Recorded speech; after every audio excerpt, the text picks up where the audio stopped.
Do you have the courage to act outwardly on what you see inwardly? Or will you die a dreamer?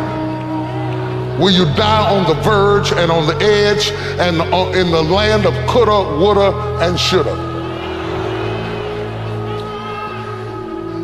The strong hen rules the roost. Do you have the courage? I'm going to drop something on you. It takes courage to be successful. It is far easier not to be successful. Misery will always have company. Success breeds contempt. If you don't want to make waves, be mediocre. Be normal and fit in. And if you're more concerned about people than you are God, then neutralize everything He put in you. Just fit in with everybody else. Dress like them, walk like them, act like them, eat like them, go where they go, think like they think, do what they do. And once you've neutralized your uniqueness, you don't need courage. It takes courage to be different. It takes courage to go where you've never gone before. It takes courage to get you outside of the box. It takes courage to be successful. It takes courage to win. People don't talk about people that don't win. If you win, they're going to talk about you. Do you have the courage to stand there though the storms keep raging and the people get to talking and you stand there and say, I've come too far to turn around?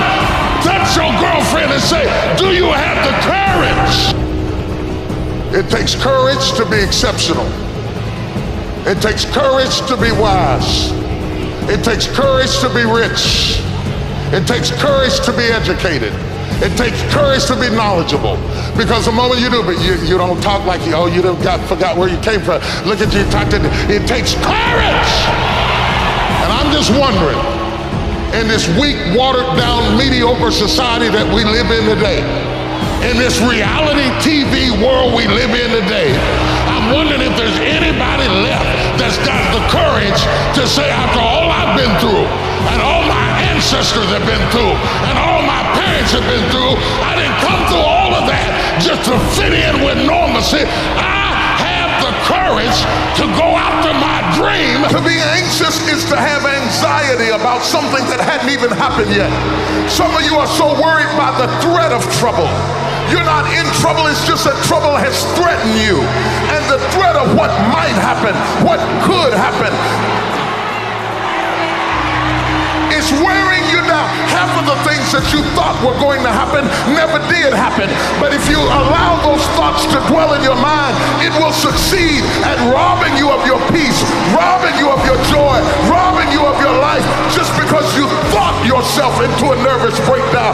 You thought yourself into depression. You thought yourself into defeatism. The mind is the battleground. The fight is in your mind. So I want to challenge you to waste no more effort wrestling with other people. Be strong and very courageous. Be strong and very courageous. Be strong and be of good courage. Be strong and possess the land. Because God knows that for what you're going to do, it is not by outer strength, it's inner strength. So my fourth point is you got to have inner strength for this fight.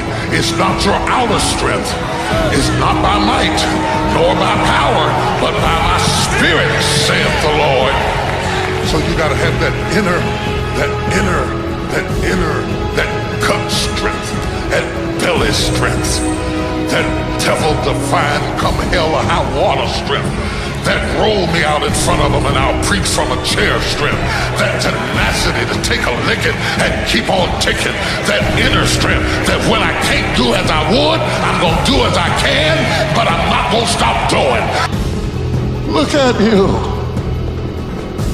and look at your environment. Have you been positioned to flourish? Positioning has a lot to do with flourishing. to be in an environment, in a family that supports you. You can have good seed, but if you've been in bad soil, people who hated you, environments that denied you, education that underserved you, communities that limited you, mentalities that poisoned you. If your soil wasn't right, it doesn't mean that you're not right, but if your soil wasn't right, it's going to affect how you root and how you grow. And you might grow a little bit. The Bible says you can grow for a while, but then the thorns will choke you out, or the rocks will not have enough soil for your roots to grow. Are you blaming God for something you ought to be blaming the soil for? You cannot take a peach seed and plant it in a teaspoon of dirt and expect it to grow. Though the teaspoon of the dirt is the same size as the peach seed, it will not grow. The seed will only grow when it is planted in something bigger than itself. And I want to know, where are you planted this morning? Are you planted in something bigger than you? Or have you always been planted in teacups, surrounded by little dirt, little resources, small-minded people, narrow, limited places that never let you stretch to reach your capacity? Sometimes you gotta go where the corn is. Always go to something bigger than yourself. I'm wondering if you've been defeated because you have been giving yourself wholly to something that was too small to hold you. Have you thrust yourself into a glass of water? Yes, sir. Have you leaped off the diving board into a cereal bowl person? Are you not guilty of immersing yourself into things that were too small to hold your vision? My problem is, so many times you've thrown big ideas at small people. You've given big commitment to cereal bowl people.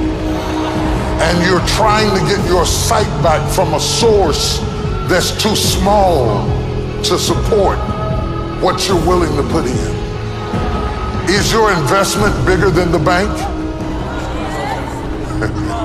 You should see the way you're looking at me. Is the reason you keep being disappointed by people is that you have wholly thrown yourself into something that was too small. If you live long enough, a lot of stuff will come against you. And you gotta throw what you got at it. You can't throw what you wish you had. You can't throw what your neighbor had. You gotta throw what you got at it.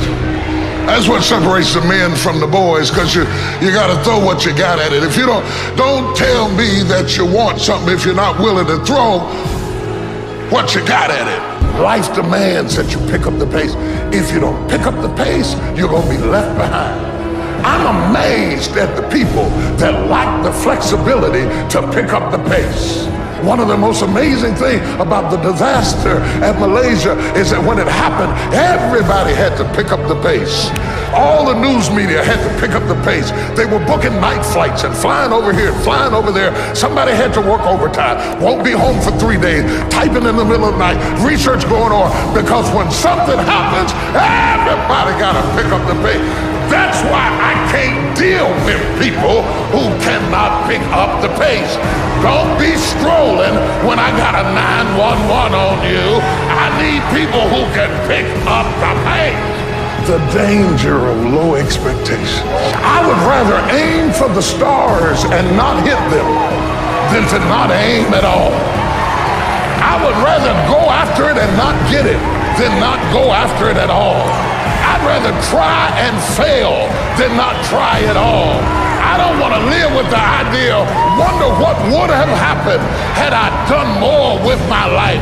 I'm going to go for it, come hell or high water. I'm going after my destiny. You got to run after after your destiny. You can't stroll after your destiny. You can't walk after your destiny. You gotta run. You gotta run. You gotta run. You gotta run. You can't just wake up in the morning, let me see what's gonna happen today. I don't know what I'm gonna do. I don't know what I'm gonna wear. I don't know what I'm gonna cook. I don't know where I'm gonna go. I just woke up. Oh, you should stay in the bed. Give the day to somebody who's gonna run after their destiny. Give the day to somebody who has a plan, who has a strategy, because success is never an accident. And if you don't want it, get out of my way, because there are some people who want to do something with their life, who will run